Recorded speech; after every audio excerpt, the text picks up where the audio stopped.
C'est parti. Alors, donc, bienvenue à toutes et tous pour ce webinaire sur les 3 ans d'apprentissage clé que j'ai fait en tant que entrepreneur donc, à impact positif. Merci d'être là ce soir, ça me touche beaucoup parce que c'est vrai que vous verrez, j'ai fait un contenu qui va être assez riche, qui va être très enfin, synthétique. Disons, j'ai essayé de faire le plus synthétique possible. Et donc, on va avancer tout de suite dans la présentation. Donc, je vais vous la partager. Alors, tac. Hop,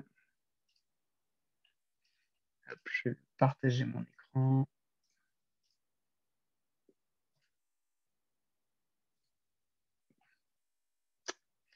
Alors, hop.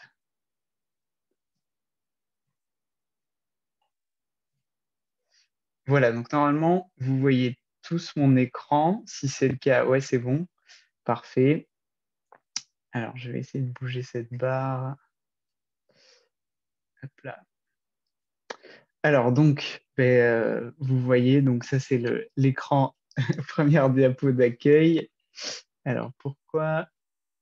Petit souci technique. Euh,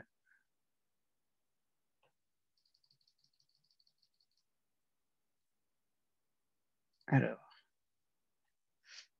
là, est-ce que vous voyez toujours la première diapo ou est-ce que vous en voyez une autre? Là, Celle-ci. c'est qui suis-je qui apparaît. D'accord, vous voyez qui suis-je. Ok, super. Mais il y a la barre Google en haut et je suis pas sûre qu'on voit le bas de la diapo. Ah, d'accord. Alors, je pense que... euh, tac. Ça s'arrête à passionné par les voyages, virgule. Ouais, là c'est mieux. D'accord. Ok, bon, ça doit être... C'est bon. Ok, bon, si vous voyez, parfait. Donc, voilà, donc petite présentation donc, que je voulais vous faire. Donc par rapport voilà, à mon passé, donc qui je suis, parce que vous savez peut-être pas tous, euh, vous en direct peut-être c'est le cas, mais vous en replay c'est peut-être pas le cas, qui je suis et ce que j'ai fait avant. Donc j'ai commencé par une sorte de rétro-pédalage. Donc ce que je fais maintenant, ce que je fais en ce moment, c'est que j'accompagne des futurs entrepreneurs à impact positif qui veulent créer leur activité et amplifier leur contribution positive au monde. Et donc avant ça, j'ai fait donc entre 2012 et 2017 5 années comme salarié dans les métiers du digital, donc dans différentes structures et dans différents métiers, donc des ONG, des agences de com, c'était assez varié. Et depuis 3 ans, je suis entrepreneur dans ce que j'appelle l'entrepreneuriat à impact positif. Et comme je le mets, c'est toujours en cours. Et voilà, j'espère bien que ça va durer plusieurs années. Euh, donc moi, je suis passionné pardon, par les voyages, par le sport, la gastronomie végétale et le potentiel humain. Euh, alors, ensuite, ce qu'on va voir ce soir, ça va être justement très simple, 45 minutes de partage de mes 9 apprentissages clés. Donc voilà, il y en a pas mal, donc c'est pour ça que j'ai des exemples en plus avec. Donc je vais essayer d'aller au plus vite, d'aller au plus simple, pardon. Et donc 45 minutes de questions-réponses qu'on aura ensemble. Donc le premier apprentissage clé, c'est se lancer même quand on ne se sent pas prêt ou prête à 100%. Euh, Là, si je change d'écran, est-ce que vous voyez toujours les diapos ou pas? Oui. D'accord, Oui, là il y a toujours se lancer même quand on ne se sent pas prêt à 100%. d'accord, vous les voyez bien. Ok, super. C'était juste pour vérifier. Ok. Donc, ce que je voulais vous expliquer par rapport à cet apprentissage, c'est que moi, je me suis aperçu que on est tous perfectionnistes en fait à divers degrés. Et le perfectionnisme, selon moi, ça nuit vraiment à notre capacité d'action quand on entreprend. Par exemple, moi, donc en janvier 2018, j'organisais des parcours culinaires véganes depuis, ça faisait 4 mois à peu près, depuis octobre 2017. Et en fait, j'organisais qu'un seul parcours de visite depuis le début de mon activité, Le principe, si vous voulez, des parcours, c'est que je guidais des petits groupes de clients dans Paris à travers plusieurs étapes. Et au bout de 4 mois, ben, j'ai une lassitude en fait qui s'installe. Et parce que ben, je faisais toutes les semaines le même parcours, ça devenait un peu monotone. Et mon idée, c'était de créer un second parcours. Et je commençais dans un coin à noter des lieux potentiels, à étudier des itinéraires, voilà, mais sans vraiment l'acter, c'est-à-dire sans vraiment en me fixant une date de lancement. Et justement, ben, j'ai mis des semaines avant que en fait, je me fixe cette date de lancement et que je lance réellement le second parcours. En fait, ce qui s'est passé, c'est que j'étais vraiment pétrifié à l'idée de faire moins bien que le premier parcours et je voulais finalement que celui-ci soit créé à partir de finalement de tous les apprentissages que j'avais tirés du premier et au fond, bah, qu'il soit parfait, quoi. En fait, c'est un peu mon but ultime. Mais j'ai un scoop, la perfection, ça n'existe pas. Et du coup, j'avais déjà compris de façon intuitive, je dirais, comment je pouvais créer ce second parcours en ayant appris du premier. Et finalement, bah, j'avais qu'à me lancer, quoi. Donc moi, on va dire mon conseil par rapport à cet apprentissage, c'est lancez-vous même si vous n'êtes pas prêt ou prête à 100%, car bah, rien n'est parfait et tout est indéfini finalement. Donc c'est ça qui fait aussi la beauté quand on entreprend. Ensuite, deuxième apprentissage, ne compare jamais ta situation intérieure avec la situation extérieure des autres. Ça, c'est un apprentissage qui était vraiment, euh, qui est vraiment fondamental, surtout quand on entreprend, parce que vraiment la réussite extérieure des autres a un impact sur soi. Qu'on le veuille ou non, c'est juste que c'est humain en fait. Et par contre, si je suis aligné avec ce que je fais en ce moment, si je suis bien ancré dans mon activité et que conscient, etc., ben en fait, ça aura un effet positif, le fait de voir cette réussite extérieure des autres. Parce que ça va m'inspirer, ça va me pousser à aller plus loin, à me challenger, etc. Par contre, si je me sens mal et perdu dans mon activité, ça va avoir un effet négatif avec de l'auto-jugement, la culpabilisation, etc. Et par exemple, moi, donc en février 2020, ben, je débutais en tant que coach. Et ben forcément, Aude, tout à l'heure, tu disais coach de vie. Voilà, tu dis coach de vie. Enfin, en tout cas, tu te définis comme ça, même si tu sais pas trop vraiment ce que ça signifie globalement. Mais en fait, je suis d'accord avec cette idée qu'en fait, coach, maintenant, tout le monde peut l'utiliser comme mot. Et c'est vrai que bah, au départ, tu regardes voilà, des coachs qui sont très, euh, qui ont beaucoup réussi, d'autres qui réussissent un peu moins bien, mais voilà, il y en a certains qui ressortent plus que d'autres. Et donc, forcément, bah, à tes débuts, tu te compares. C'est obligé. Donc, j'étais plus dans un effet, on va dire, culpabilisant enfin, à cette époque. Et après, voilà, j'ai basculé dans, bah, j'étais beaucoup plus aligné avec ce que je voulais faire. Et finalement, j'étais dans cet effet d'inspiration qui était plutôt positif.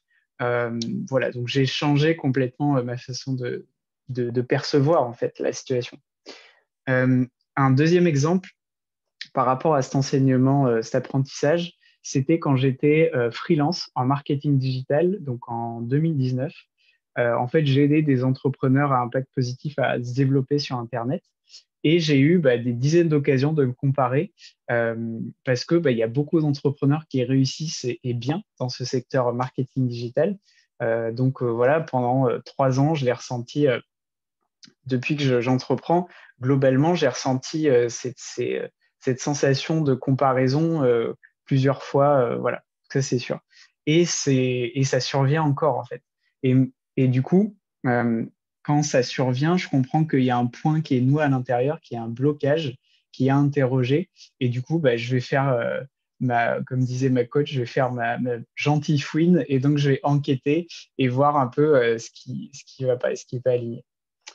Euh, alors, troisième apprentissage que je voulais vous partager, c'est que finalement, les gens croient dans ton énergie et ta vision et pas uniquement dans tes compétences. Euh, Ça, c'est vraiment quelque chose d'assez fort aussi que j'ai compris parce que j'ai longtemps pensé qu'il fallait que je sois vraiment bien formé, qu'il fallait que je sois le plus compétent, le plus pointu, le fameux expert qu'on recherche, qu'on pense que les gens recherchent du moins. Et je me suis rendu compte qu'en fait, ma personnalité était aussi importante que mes compétences techniques finalement. Par exemple, en janvier 2017, donc j'ai créé un programme de coaching en ligne pour les particuliers sur l'alimentation végétale. Et voilà, j'ai collaboré avec des chefs de cuisine. Et en gros, faut être clair, je sortais dans ce milieu-là, en tout cas, je sortais de nulle part. J'avais pas d'expérience de création d'entreprise ou de connaissance du monde de la restauration. J'avais un petit réseau d'amis qui étaient certains chefs, etc. Puis je suis gastronome depuis que je suis petit, donc j'avais un peu cette affinité, mais aucune au niveau professionnel, quoi. Et pourtant, ils m'ont fait confiance. On a créé des recettes géniales ensemble pour mon projet. Et en fait, ça l'a fait, quoi. J'ai aussi un deuxième exemple où justement ma personnalité était vraiment aussi importante, voire un peu plus importante que les compétences techniques. Ça a été en février 2020, quand je me suis lancé comme coach. J'ai postulé en parallèle pour un poste de mentor chez Live Mentor, donc l'école pour entrepreneurs avec laquelle je travaille aujourd'hui. Et j'avais en fait des expériences comme entrepreneur, mais j'avais pas de formation ou d'expérience professionnelle en coaching individuel réellement, quoi. Et pourtant, bah, du coup, j'ai été sélectionné et je suis rentré dans la team des mentors qu'ils avaient. Donc, comme quoi, tout est vraiment possible, quoi. Euh, donc, on va passer à l'autre apprentissage, le suivant, qui aussi me tient beaucoup à cœur. C'est en fait, ne laisse personne plutôt te dire que tes rêves sont trop grands et surtout toi. Euh, Parce que on a tendance justement quand on entreprend de façon générale, mais quand on entreprend beaucoup, à se mettre nos propres limites tout seul. Et quand j'ai entendu cette phrase, pour la petite anecdote, je l'ai entendue à la fin d'une conférence plénière au Salon des entrepreneurs il y a quelques années à Paris. Et c'est le truc qui paraît anecdotique. L'animateur, c'est la dernière phrase qu'il prononce de la conférence. Tout le monde est en train de se barrer. Et du coup, moi, je suis là et j'entends cette phrase, je fais waouh. Et quand je vous la dis là, j'ai encore des frissons voilà, je ressens des frissons, c'est assez fou. Et donc, je reviens sur cette idée de limite. On se met nos propres limites tout seul souvent et le regard renforce en fait ces limites. Par exemple, en janvier 2020, donc ça faisait plusieurs mois de travail en freelance que je faisais pour un client en fait. Euh, Enfin, plutôt, oui, c'est ça. Pardon. Ça faisait plusieurs mois, ouais, voire ça faisait presque un an à l'époque que je faisais du travail en freelance avec une entreprise à impact positif. Et le truc, c'est que j'étais payé à l'heure, j'étais payé assez peu, et donc j'avais tout juste des revenus pour vivre. Et bah, je commençais à un peu me résigner, je commençais à me bloquer, à me dévaloriser même en me disant que je pouvais rien faire d'autre, que je savais pas comment sortir de cette situation, quoi. J'étais comme dans un piège, hein.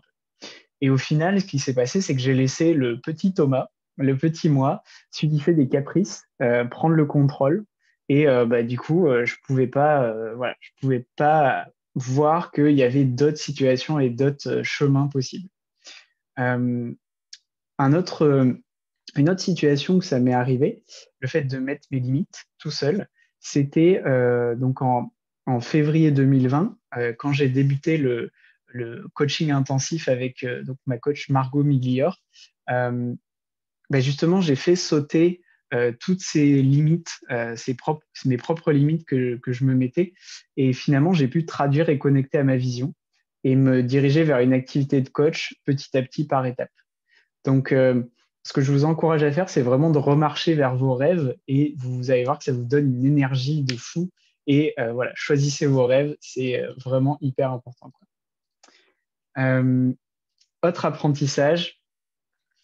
Donc là, on monte, vous voyez, un peu crescendo. Donc, change les règles du jeu quand tu sens qu'elles ne te correspondent plus. Euh, et c'est aussi bien les règles du jeu, donc JE, que les règles du jeu JEU. Parce que euh, on a tendance à voir que les médias traditionnels veulent nous vendre un entrepreneuriat qui suivrait un ensemble de règles et de pratiques qu'il faudrait absolument suivre pour être un bon entrepreneur, voilà, pour entreprendre de la bonne façon. Et ça sous-entend que on devrait tous être entrepreneur dans les mêmes lieux, aller dans des espèces de coworking, avoir la même façon de faire. Sauf que c'est complètement faux, quoi. Parce qu'on peut vraiment se définir ses propres règles qui ne sont adaptées qu'à nous-mêmes. Ça, c'est la première étape, se définir ses propres règles. Et la deuxième partie qui est aussi importante, c'est les appliquer dans sa vie. Sinon, ben, ça sert à rien de faire la première étape. Mon expérience, c'est par exemple, quand je me suis demandé ben, finalement où est-ce que je voulais vivre, euh, je suis arrivé sur un peu le constat que j'adorais l'énergie, l'intensité des grandes villes et les rencontres qu'on peut créer. Mais par contre, vivre toute l'année en ville, en étant obligé d'aller chercher à m'immerger dans la nature, c'était pas top. C'était pas mon idéal, quoi. Et donc là, je me dis, je vais pouvoir habiter à deux endroits différents. Et voilà, je sais pas encore le second lieu, donc je suis pas encore à cette phase de l'action par rapport au second lieu, mais j'ai vraiment cette idée et je sais que je vais y aller, quoi. Si par exemple, ça peut être un cas que tu rencontres, que l'une d'entre vous ou l'un d'entre vous rencontre, si vous pensez que vos futurs clients doivent voir que vous avez besoin d'un diplôme dans votre métier actuel pour pouvoir l'exercer, est-ce que c'est pas plutôt vous qui voulez vous rassurer en ayant ce diplôme? Et finalement, est-ce que cette règle-là, elle vous appartient même pas et elle viendrait de votre éducation? Je vous encourage vraiment à vous poser la question et juste après, à passer à l'action et à écrire, par exemple, vos 10 compétences et qualités principales. Vous pouvez demander à 5 proches de le faire aussi pour vous, cet exercice, vous allez voir. Vous allez être vraiment surpris du résultat. Ça va être hyper intéressant. Et forcément, ben, toutes ces compétences, ces qualités que vous allez dégager, vous allez pouvoir les valoriser auprès de clients potentiels, bien sûr. Euh, donc, il nous reste je pense, trois apprentissages. Celui-ci, donc servir moins pour servir mieux. Alors, c'est celui qui comporte le moins de mots dans les apprentissages, mais c'est pas le moins puissant. C'est vraiment une phrase que, quand elle a été prononcée par David Laroche, qui est un coach en développement personnel sur la confiance en soi, ça résonne vraiment depuis que je l'ai entendu il y a plusieurs mois. Parce que donc, en gros, il y a une tendance forte du soin, de l'accompagnement et de la thérapie à vouloir à vouloir venir en aide en fait à un maximum de personnes et parfois au détriment de sa propre santé. Et du coup, ben, l'entrepreneur, il peut se retrouver un peu dans ce schéma de vouloir aider tout le monde et un maximum de personnes et tout le temps. Et du coup, finalement, ne pas prendre le temps de repos nécessaire et se sentir épuisé, ben, finalement, il faut vous poser la question comment vous allez servir vos clients avec la même qualité chaque jour et sur le long terme. Comment vous allez avoir le recul nécessaire pour redéfinir vos objectifs, votre vision, c'est juste pas possible. Je vois aussi d'autres conséquences négatives à ça. Vous n'allez pas pouvoir vous former en continu, vous allez vous enfermer dans une bulle et vous isoler. Vous n'allez pas pouvoir déconnecter de votre travail, développer vos passions, activités à côté de votre job, etc., etc. Et moi, je comprends en fait cette tendance-là parce que je sais que j'ai tendance à être dans ce que je peux appeler le surservice ou l'hyper-présence.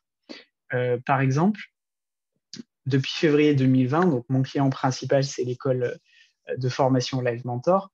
Et de mémoire, c'était en mai-juin 2020. En fait, j'avais un nombre d'entrepreneurs trop important à suivre en même temps. Et moi, je me disais, bah non, tu te fais des idées, ça va aller, tu vas gérer quoi. Et en fait, pas du tout. Pas du tout. Je sens que je me mentais. Donc, avec du recul, je me mentais parce que je commençais à plus maîtriser les choses du tout et à moins bien faire mon job, quoi. Et donc, les actions que j'ai prises à la suite de ça, c'est réduire le nombre d'entrepreneurs que je suivais en même temps et évaluer et reprendre en main mon accompagnement en évaluant, par exemple, le pourcentage total que ça me prenait par semaine, l'accompagnement des entrepreneurs.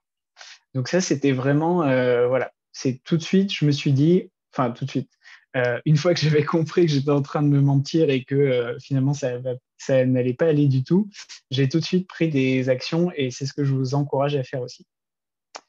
Euh, Ensuite, autre approche dans ces 3 années d'entrepreneur à impact positif, il semble que la perfection soit atteinte non quand il n'y a plus rien à ajouter, mais quand il n'y a plus rien à retrancher.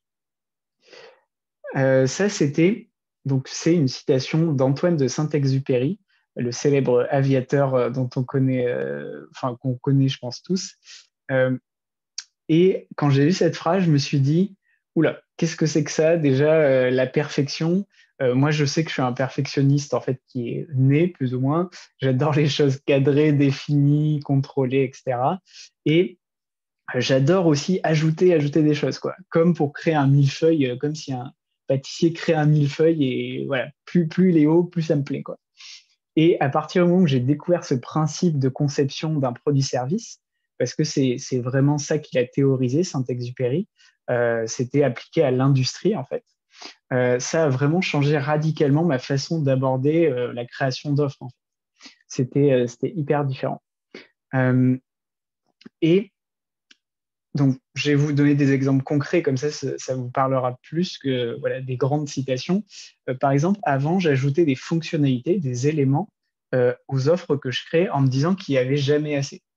Maintenant, en gros, je liste toutes les idées qui me viennent quand je compose une offre, un produit, quand je lance je sais pas, un service, et je supprime celles qui répondent pas exactement aux objectifs que je me fixe. Je vais vous donner un exemple très concret. Pour un coaching collectif j'imagine faire, euh, en gros, ma priorité, ça va être créer le lien entre le coach et les coachés et créer un lien entre les coachés entre eux, euh, fournir un accès à du contenu utile et applicable dans sa création d'activité et que en fait, les participants soient inspirés par un entrepreneur qui est plus expérimenté, aient la possibilité de poser ces questions et d'obtenir des réponses. C'est tout, c'est tout. En tout cas, dans une V1, c'est uniquement ça que je vais chercher à obtenir. Euh, Ensuite, on arrive sur le dernier apprentissage. Euh, donc celui-là, il est hyper intéressant parce que vous allez voir qu'il est assez complet. Donc, entreprendre se joue dans un jeu infini et non un jeu fini. Donc, qu'est-ce que ça veut dire tout ça? En gros, ça, c'est une théorie qui a été diffusée par Simon Sinek, qui est un coach, conférencier et auteur américain, qui a travaillé notamment sur les questions du leadership, qui a travaillé sur, voilà, avec pas mal de dirigeants, enfin, c'était assez varié. Euh, et en fait, lui, il distingue le jeu fini et le jeu infini par plusieurs choses. Donc, il dit que dans un jeu fini, il y a des joueurs qui sont identifiés, des règles établies, et que le jeu s'arrête à un moment donné.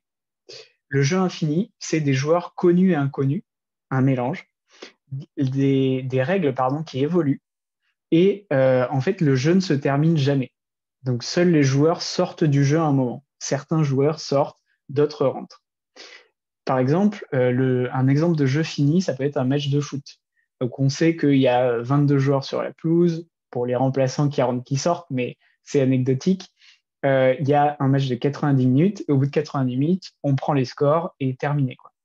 Sauf que lui, ce qu'il explique, c'est que l'entrepreneuriat, en fait, c'est composé de beaucoup trop de leaders et de dirigeants qui jouent à un jeu fini alors qu'ils sont dans un jeu infini. Et notamment, il parle de 5 principes pour être un leader dans un jeu infini. Il parle donc moi, j'ai sélectionné 3 principes parce que je me rends compte, je suis allé assez vite dans la présentation, je pensais que ça allait prendre plus de temps. Donc, je vais vous donner les 3 principes et ensuite, je vous inviterai à aller regarder la suite. Il a fait plusieurs vidéos là-dessus, donc c'était hyper intéressant. Euh, donc, le premier principe qu'il dit, c'est qu'il faut œuvrer pour une cause juste. Donc, ça revient à dire pour une entreprise sur quelle vision est basée l'action de mon entreprise. Donc, ça peut être, voilà, je sais pas, moi dans mon cas, c'est vraiment pouvoir contribuer à construire une société plus éthique, audacieuse et résiliente grâce justement à l'action de chacun à son potentiel. Et voilà, globalement, c'est ça. Après, vous avez peut-être une vision que vous avez déjà créée qui est peut-être plus complètement, qui correspond peut-être pas à ce que vous voulez faire maintenant.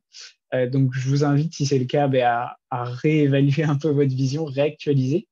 parce que c'est toujours important de pouvoir de rester aligné plutôt avec sa vision et pour pouvoir justement faire des actions qui sont en cohérence avec cette vision. Donc ça, c'était le premier principe, œuvrer pour une cause juste. Deuxième principe, avoir des concurrents méritants. C'est-à-dire que, et je trouve ça hyper malin de sa part justement, c'est de dire, et de considérer que en fait les forces de ses concurrents sont mes faiblesses, et du coup, ces concurrents, ils me poussent à progresser et à m'améliorer chaque jour. Ça fait écho avec un des apprentissages dont j'ai parlé tout à l'heure au tout début. Et finalement, il explique que même si le vrai concurrent dans un jeu infini, c'est nous-mêmes, ces concurrents-là, ils nous aident à revenir sur nos faiblesses et à nous améliorer. Et lui, il explique, j'ai donné une petite anecdote comme on a un peu de temps, lui, dans une conférence, il expliquait que en gros, il a un concurrent très fort qui est quasiment au même niveau que lui et ils sortent chacun des livres. Bref, ils ont des très bons avis sur les sites de vente, Amazon, etc., etc. Et, euh, et donc, il dit qu'à chaque fois qu'il sort un livre, par exemple, il va voir sur ses commentaires à lui, ses avis, et il va voir les avis des livres de son concurrent. Et à chaque fois, il dit ah, mais il est fort, il est vraiment fort et tout ça. Et un jour, ils se rencontrent sur un plateau d'une conférence. Et là, il dit et là, non, oui, Sinek dit à son concurrent mais en fait, enfin, tu me rends hyper inconfortable parce que toutes tes forces sont mes faiblesses. Et l'autre en face lui dit mais c'est marrant que tu me dis ça parce qu'en fait, c'est exactement pareil pour moi. Et donc, finalement, sans s'en rendre compte, ils se nourrissaient l'un l'autre et justement, ils se faisaient grandir au fur et à mesure. Donc, c'est pour ça, le terme de concurrent méritant, il n'est pas du tout galvaudé et vide de sens. C'est vraiment des concurrents qui nous aident à grandir et à progresser. Donc ça, c'était le deuxième principe, des concurrents méritants. Troisième principe, vivre sa vie avec l'état d'esprit infini. Alors, ça rejoint cette vision. De toute façon, les cinq principes sont connectés entre eux, mais ça rejoint cette vision que vous avez besoin pour créer une activité, parce que si vous n'êtes pas connecté à la vision, vous n'avez pas cet état d'esprit un peu infini. C'est-à-dire, vous n'allez pas vous dire, je vais laisser un héritage, je vais laisser des choses, des connaissances, des fondations peut-être pour que quelqu'un crée des choses plus grandes derrière et qui le reprennent et qui continuent après nous et qui prolongent notre œuvre d'une certaine façon et qui puissent ben, finalement réaliser notre vision encore plus loin que ce qu'on avait pensé de nous-mêmes. Donc c'est cette idée de vivre sa vie avec l'état d'esprit infini, c'est vraiment puissant. Et donc, parce que ça peut paraître aussi un peu théorique, ces principes, je vais vous expliquer comment moi, en gros, je l'applique au monde de l'entreprise. Finalement, moi, je me re-questionne sur les raisons qui me poussent à entreprendre. Je me pousse à redéfinir ma vision long terme, comme je vous disais tout à l'heure par rapport à vous. Euh, et donc, finalement, à prendre une direction en faisant un choix qui est véritablement assumé et qui n'est pas subi. Ce que je fais aussi, c'est que je me pousse chaque jour à avoir conscience que je sers une cause qui est plus grande que moi. Donc, cet état d'esprit infini qui me permet de me lever le matin et de me dire, ah ouais, je vais faire des trucs, aujourd'hui, je vais changer le monde, quoi. Et la troisième chose que cette vision de l'entreprise, cette vision du monde plutôt de l'entreprise, ça me pousse à faire, c'est à me dire que la concurrence, si elle existe, elle me fait m'améliorer. Et finalement, le seul concurrent finalement que j'ai, c'est moi-même. C'est-à-dire, c'est dans le sens où si je suis pas connecté avec ce que je veux vraiment faire, du coup, je me vois peut-être comme une sorte de concurrent. Enfin, comment dire, le concurrent que je vois sur, je sais pas, mon marché, c'est peut-être que du coup, moi, je deviens mon propre concurrent en n'étant pas connecté à ce que je veux vraiment et en n'ayant pas cette différenciation qui fait que je suis pas du tout en concurrence avec les autres. Donc, je pense que c'est vraiment quelque chose voilà, d'assez important et il faut vraiment se poser dessus. Euh, donc, en voilà j'ai fini pour ces 9 principes ces 9 apprentissages clés. Donc, du coup, on peut passer à vos questions si vous en avez. Donc, je vais arrêter mon partage hop, d'écran. Voilà. Donc, n'hésitez pas. Vous pouvez réactiver vos micros, du coup, et me dire voilà, si vous avez des questions par rapport aux apprentissages clés, par rapport à ces 3 ans d'entrepreneuriat que j'ai fait. Voilà. N'hésitez pas.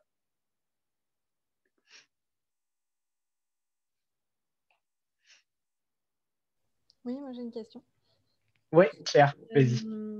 Par rapport à ta vision, euh, enfin, comment tu l'as définie? Est-ce que tu as eu des sortes, enfin, tu sais, un peu des exercices à faire pour t'aider à la définir? Est-ce que tu t'es levé un matin en te disant, c'est ça que je veux faire? Enfin, voilà. Comment tu... Parce que pour moi, c'est encore quelque chose d'un petit peu flou, par exemple. Hmm. Alors, j'ai utilisé plusieurs moyens.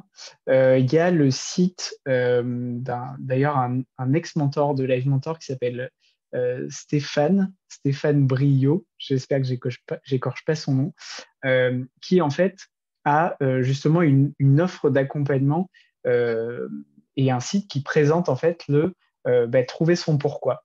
Donc, en gros, le pourquoi égale la vision en fait. Et donc, moi, j'ai regardé un peu sur son site, je me suis un peu baladé sur les articles de blog. Et justement, ça m'a permis un peu comment dire, comme c'est ce que tu dis, ça m'a permis de mettre une méthode, parce qu'il décrit en gros la méthode qu'il utilise avec ses clients.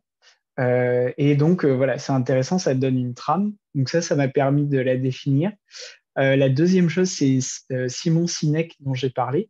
Euh, En fait, lui, il a écrit un bouquin qui s'appelle Trouver son pourquoi. Donc voilà, c'est plutôt, c'est plutôt simple. Il est dispo en livre papier, en livre audio. Enfin bon, il est vraiment dispo partout, et en anglais et en français de mémoire. Donc c'est intéressant. Et après, bon, ça reprend un peu ces principes-là que j'ai donnés pour le jeu fini et infini. Euh, Certains, notamment la vision. Et c'est vrai que ça aide à la créer. Après, je me suis surtout dit, donc ça rejoint aussi un peu ce que je disais sur le côté perfectionniste, ou se lancer sans être prêt à 100%. Euh, je pense que je m'en faisais une montagne de ce truc du pourquoi, parce qu'on en parle partout aussi maintenant. Ça, c'est devenu très, très, voilà. Et un matin, en fait, je me suis dit, bah, allez, j'ai des mots-clés, je fais un truc, je me suis posé une demi-heure dessus, et puis je le fais. Et puis, dans une semaine, je regarde en lisant, est-ce que ça me parle toujours? Est-ce que ça me correspond? Voilà. Donc, concrètement, j'ai fait comme ça. Ok, merci. Merci à toi. Je ne sais pas si la librairie va être encore ouverte pour les ventes. Il va falloir que je me commande le bouquin. Ah oui, ouais, ouais. Oui, c'est vrai que tu Non, je peux, le prendrai en livre peut-être numérique. hmm, ouais. Oui, c'est une bonne idée aussi. C'est vrai. Moi, j'avais une question par rapport à la construction de ton activité.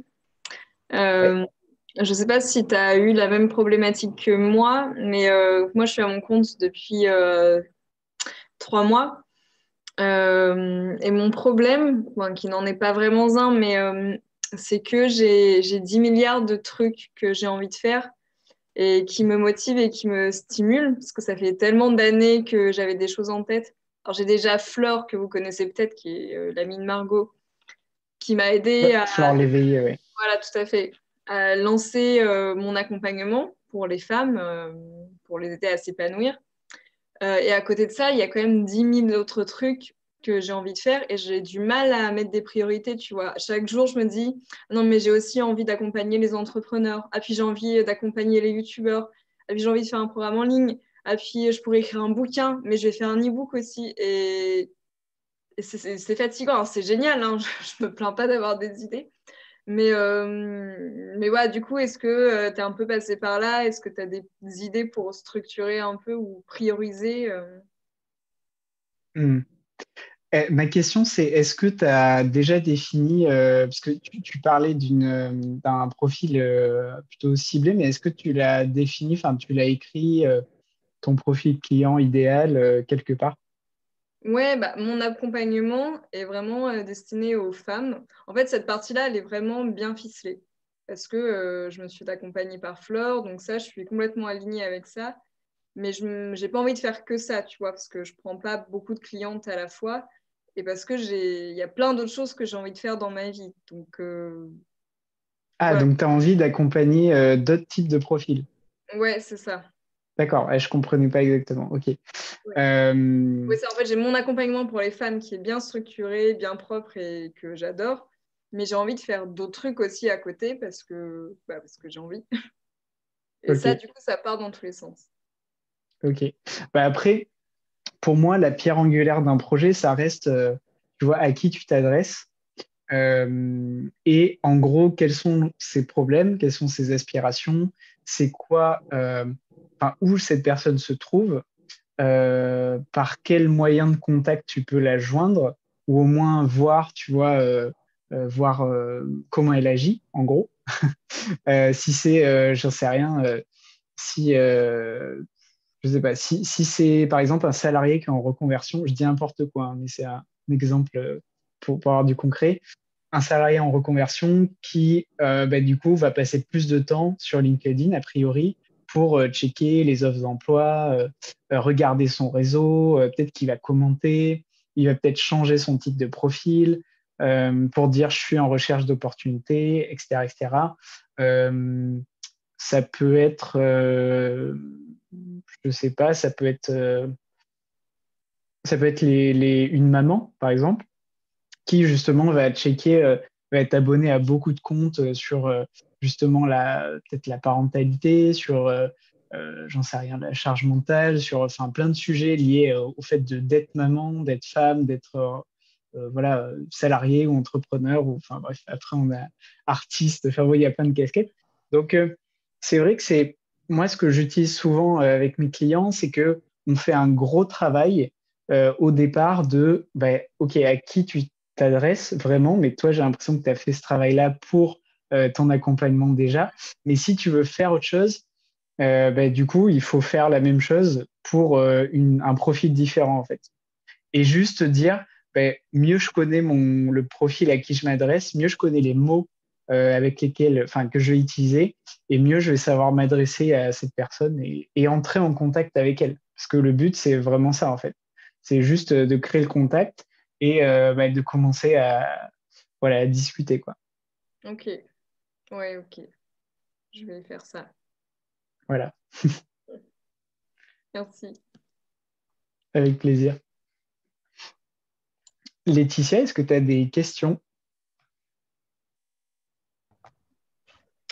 Oui, du coup, j'avais une petite question.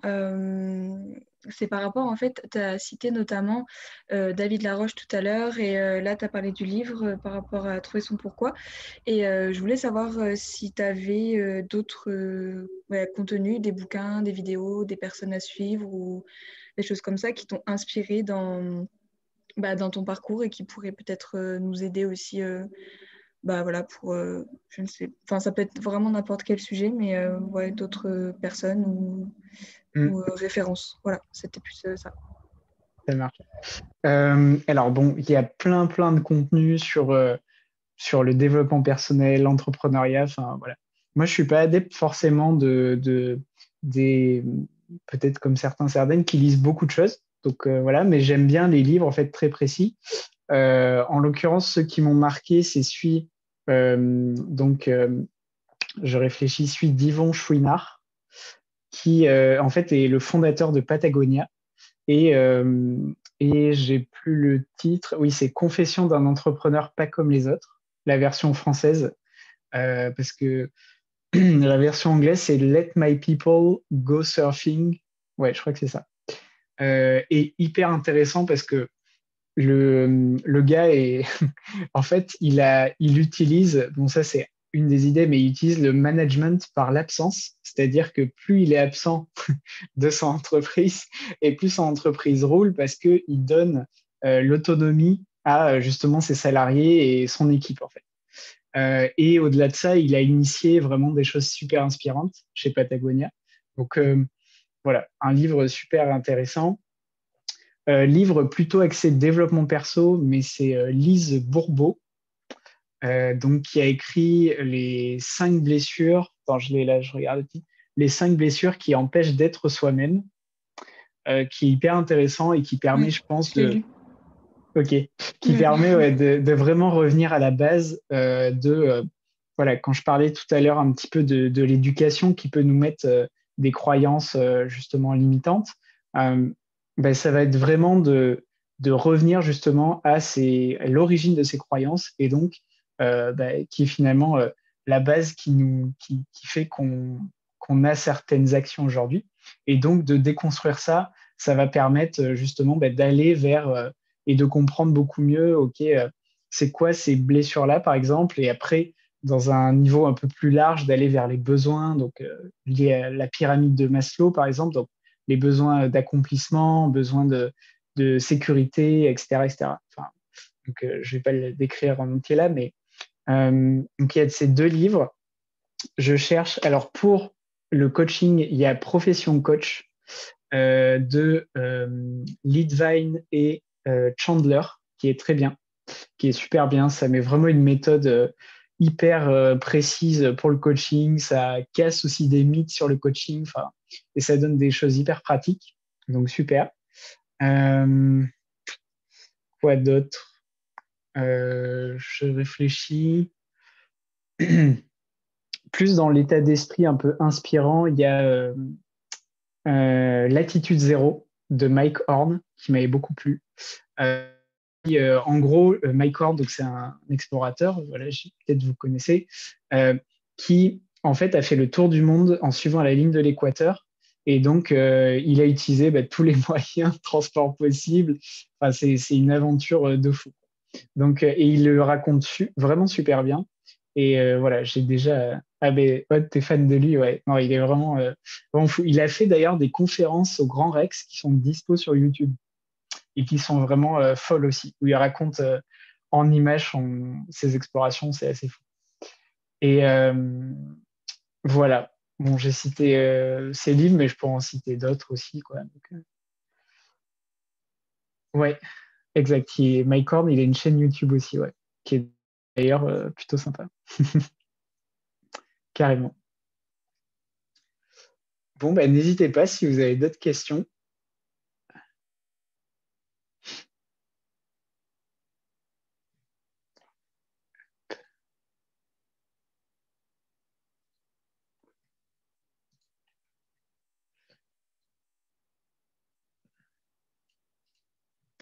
Bon, je regarde l'heure. Ouais, on est allé. Enfin, finalement, ça a duré. Ça a été assez rapide. Donc, c'est pas mal aussi. Alors, bon, bah écoutez, si vous n'avez pas d'autres questions, j'ai juste terminé. Euh, Est-ce que vous voyez mon écran ou pas? Non. Ah oui, parce qu'il faut que je le repartage du coup. Ok. Euh, tac. Voilà, là, je pense que vous le voyez. Ok. Hop, je voulais juste vous partager la fin. Donc, si jamais vous voulez aller plus loin, n'hésitez pas à rejoindre justement, à vous abonner à la newsletter Vision que je viens de lancer. Donc c'est une newsletter où voilà, je vais un peu à contre-courant des newsletters dans l'entrepreneuriat où elles sont très fournies, très construites, on va dire, avec beaucoup de rubriques. Moi, je vais plus partir d'un mot-clé, un mot qui me parle. Et ensuite, je vais le relier à justement des histoires, des gens inspirants, des choses qui m'inspirent. Laetitia, tu m'avais demandé les ressources tout à l'heure. Il y a le podcast Nouvelle École aussi, qui est vraiment super, qui est pour le coup une véritable école de la vie et donc d'ailleurs, je l'aborderai dans cette première newsletter. Parce que la première édition va arriver dans les boîtes mail mardi prochain. Donc, on sera mardi 3 novembre. voilà la newsletter. Et puis si jamais vous avez besoin de résoudre un point ou une question bloquante dans la création de votre activité voilà, autour de l'impact positif, on peut se poser durant une séance stratégique d'une heure qui est entièrement gratuite et voilà, sans attente à la suite de la séance. C'est vraiment pour vous permettre d'avoir des premières clés pour justement débloquer la situation. Parce que je sais trop bien que quand on entreprend, des fois, on peut se sentir un peu seul et un peu isolé face à la montagne, en tout cas face à un problème qu'on considère comme une montagne. Donc voilà, n'hésitez pas à me dire. Je mettrai en tout cas justement le lien quelque part de la newsletter et si vous souhaitez réserver une séance stratégique. Voilà, vous qui êtes en replay et vous qui êtes en direct. Et puis, voilà, donc restons connectés maintenant. Donc là, vous avez mon mail si jamais vous avez des questions, voilà, n'importe lesquelles. Et je vous ai mis aussi les réseaux sur lesquels je suis, donc YouTube, LinkedIn et Instagram, tous sous le nom Thomas Thiers. Voilà. J'ai une dernière question en fait. Vas-y Claire, n'hésite pas, ouais. En Vas-y. fait, peut-être que tu l'as dit au début ou peut-être un peu vite, je sais pas, j'ai pas. Est-ce que tu peux nous donner ta définition d'impact positif pour qu'on sache si on peut te contacter ou pas? Enfin, qu'est-ce que ça représente pour toi? Ouais, merci de la question. En gros, l'impact positif, moi, je le vois sur trois aspects. En gros, c'est si une activité a un impact positif, soit sur l'environnement, soit sur l'être humain dans sa globalité, donc lié au bien-être, au développement personnel, du potentiel, etc., soit lié à un impact positif sur les animaux, soit une activité qui a évidemment les impacts sur les trois éléments. Ça, c'est pour moi une activité à impact positif.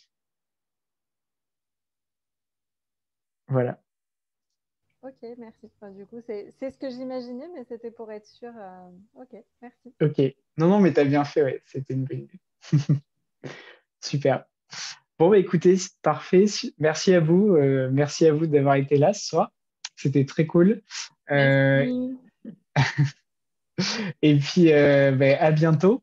N'hésitez pas, voilà, on reste en contact sur les réseaux de toute façon. Et puis, voilà, n'hésitez pas à partager le webinaire aussi, le replay surtout du webinaire à des gens voilà, qui peuvent être intéressés par l'entrepreneuriat à impact positif et qui se disent, je ne sais pas trop par où commencer, je ne sais pas trop quoi faire, ou au contraire, j'ai démarré depuis quelques temps, mais je suis un peu bloqué. Je pense que ça peut leur être vraiment d'une grande aide, quoi. Voilà. Donc, merci beaucoup, belle soirée, et puis à une prochaine fois. Merci, bonne soirée. Merci, bonne Salut, soirée. à bientôt.